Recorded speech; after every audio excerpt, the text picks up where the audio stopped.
سلام علیکم خاله. حال عمو چطوره؟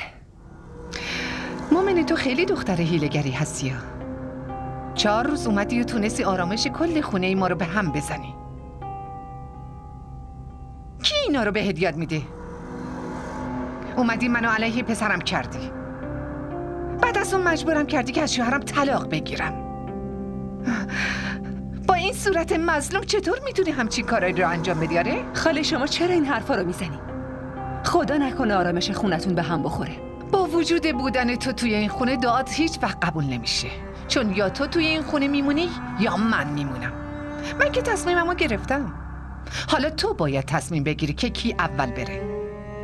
مگه بهت نگفته بودم که توی خونه من و تو زندگی پسرم جایی برای تو نیست؟ ولی تو حرف منو گوش ندادی. جلوی عرفان بدبخت هی مظلوم بازی در آوردی. به پدر و مادرت عجب تربیتی کردن تو رو. تو خجالت نمیکشی؟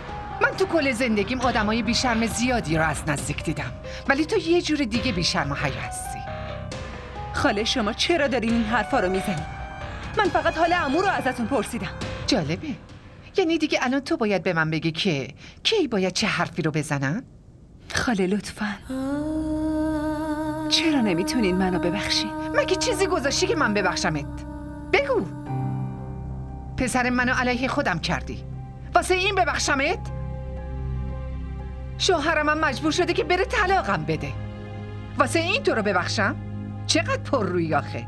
تو اینو میدونی و خیلی هم خوب میدونی که اینا همش به خاطر توه. اگه الان عرفان با این وضع تو بیمارستان بستری نبود، شک نکن من همین الان تو رو از این خونه مینداختمت بیرون، چون تو لیاقتت بیشتر از این نیست.